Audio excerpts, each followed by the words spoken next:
இப்போ மேம் வந்து 5 ஃபிலிம்ஸ் வந்து டைரக்ட் பண்ணியிருக்காங்கன்னு நினைக்கும் போதே அப்பா அப்படின்ற மாதிரி இருக்குது. அது ஒன்றுமே கிடையாது. அவங்க இன்னும் நிறைய ஃபிலிம்ஸ் டைரக்ட் பண்ணும். ஏன் ஒரு விமன் டைரக்டரால் அவ்வளோ தூரம் கொண்டு போக முடியல? ஏன் வந்துட்டு ஒரு பெரிய ஹீரோவை வச்சு ஒரு விமன் டைரக்டரால் ஒரு கதையே எடுக்க முடியல? இது எல்லாமே வந்து கேள்விக்குறியாகவே இருக்குது. இப்போ நம்ம வந்து ஃபார் எக்ஸாம்பிள் ஒரு பெண் விடுதலை பற்றி பேசிக்கிட்டே இருக்கோம். என்றைக்கு நம்ம விமன்ஸ் டே செலிப்ரேட் பண்ணலையோ அன்றைக்கி தான் பெண் விடுதலை. நம்ம விமன்ஸ் டே செலிப்ரேட் பண்ணிகிட்டே இருக்கோம்.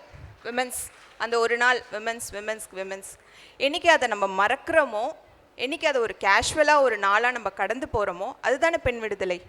அந்த மாதிரி தான் ஒரு மென் டைரக்ட் டெக்னீஷியன்ஸ் நிறைய பேர் வந்துட்டாங்க. அது நான் பார்க்குறேன். ஒரு காஸ்டியூம் டிபார்ட்மெண்ட்டில் இருக்கட்டும், ஒரு கேமரா டிபார்ட்மெண்ட்டில் நிறைய டெக்னீஷியன்ஸ், விமன் டெக்னீஷியன்ஸ் நிறைய பேர் இருக்காங்க.